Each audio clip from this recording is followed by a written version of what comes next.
തലസ്ഥാനത്തെ ആരോഗ്യമേഖലയെ ഞെട്ടിച്ചുകൊണ്ട് തിരുവനന്തപുരം ജനറൽ ആശുപത്രിയിൽ ഗുരുതര വീഴ്ച റിപ്പോർട്ട് ചെയ്യപ്പെട്ടു. സംസ്ഥാനത്തെ തന്നെ പ്രധാനപ്പെട്ട സർക്കാർ ആശുപത്രിയാണിത്.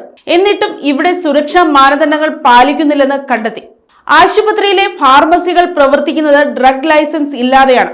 ഇത് അതീവ ഗൗരവമുള്ള നിയമലംഘനമാണ്. അധികൃതരുടെ അനാസ്ഥയാണ് ഇതിലൂടെ വ്യക്തമാകുന്നത്. ആശുപത്രിയിലെ പ്രധാന ഫാർമസികൾക്കും ലൈസൻസ് ഇല്ല.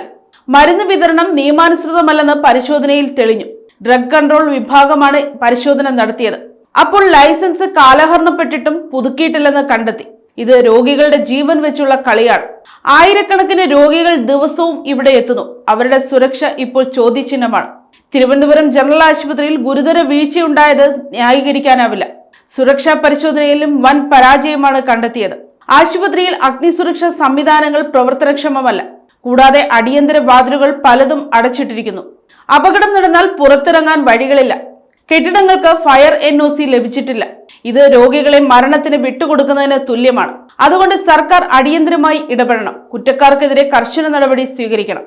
ഈ വിഷയം ആരോഗ്യവകുപ്പ് ഗൗരവകരമായി കാണണം. തിരുവനന്തപുരം ജനറൽ ആശുപത്രിയിൽ ഗുരുതര വീഴ്ച വരുത്തിയ ഉദ്യോഗസ്ഥർക്കെതിരെ നടപടി വേണം. പൊതുജനങ്ങളുടെ ആരോഗ്യം സംരക്ഷിക്കപ്പെടണം. ലൈസൻസ് ഉടൻ ലഭ്യമാക്കാൻ നടപടി വേണം. അല്ലെങ്കിൽ ഫാർമസികൾ അടച്ചുപൂട്ടേണ്ട സാഹചര്യം വരും. ജനങ്ങളുടെ ആശങ്ക പരിഹരിക്കാൻ സർക്കാർ തയ്യാറാകണം. News desk, Kottarakkara media.